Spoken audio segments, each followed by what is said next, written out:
Hi, boys and girls. It's Miss Vokoun again, and I'm going to read to you, and it's called What's Alive, and this is another nonfiction informational text.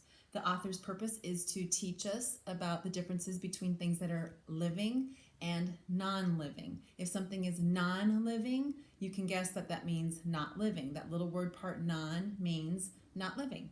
So let's go ahead and read and see what this says.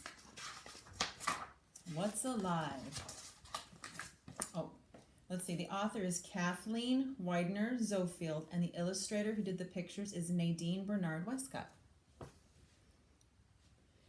says, are you like a cat? You don't look like a cat.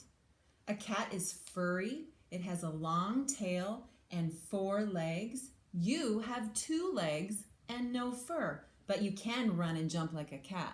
No, we don't have fur, but we do have hair, don't we?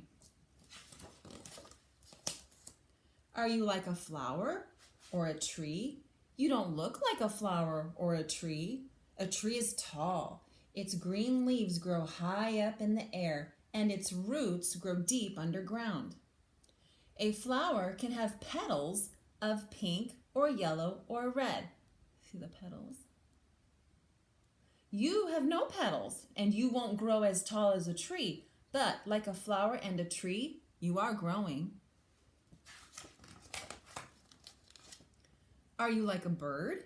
You don't look like a bird. A bird flies on feathered wings. You have no feathers and cannot fly, but a bird, a flower, a cat, a tree, and you are all alike.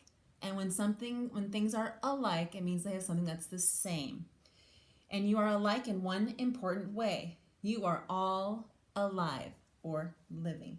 So there's the cat, there's the dog, there's a little squirrel, there's a person, and we have a bird, and the flowers, and the grass. We also have a bench, and a bike, a basket, and a doll. And those things are non-living. But these other things that can move and grow and eat and sleep, those are living. Many things are not alive.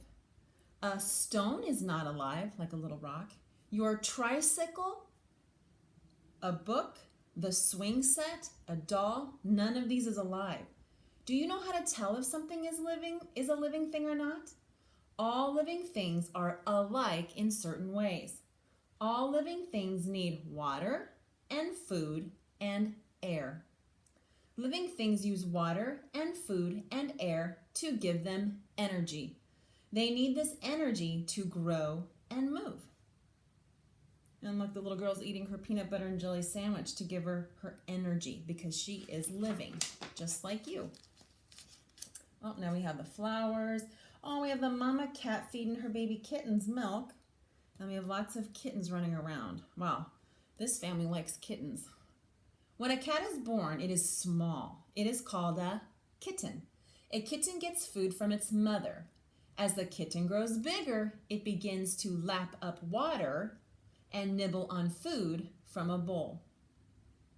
It breathes air in and out through its nose. The kitten is alive and growing. Kittens and cats need food, water, and air to give them energy so they can run and jump and play. A baby bird hatches from an egg. It is called a chick. The chick's mother and father feed it. It breathes air in and out through small holes in its beak. The chick is alive and growing. And here the mama bird is actually feeding the baby bird a worm. Chicks and birds use the energy from food and water and air to fly or hop along the ground. Birds and cats are animals. You are an animal too. All animals are living things. Yeah, did you know that we're animals too? In fact, we're called mammals because we do have hair and we breathe with our lungs. We give live birth and we can feed our babies. Trees and flowers are also living things, but they are not animals. Trees and flowers are living things called plants. Plants cannot run or jump or fly. They do not eat or drink or breathe the way you do or the way that a cat does. But they do need water, air, and food. And they can move and grow. The little girl's watering her flower garden. Those flowers need water. Trees and flowers begin as seeds.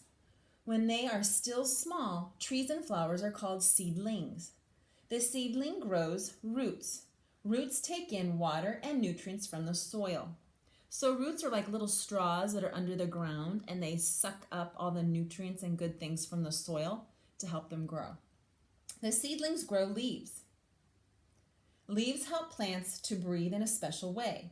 If you look at the underside of a leaf with a magnifying glass, you will see tiny little holes. Plants take in air through these tiny little holes.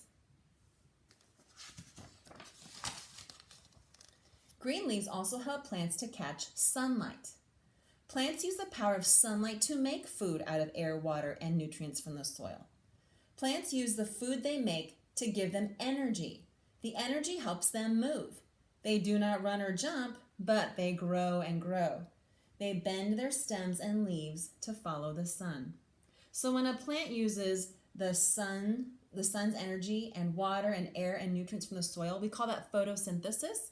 And it's the process that plants use to create their own food. So we don't have to go around feeding plants like a cheeseburger or anything. They can create their own food, but they do need water and sun. And so sometimes humans have to help with that if you have a house plant.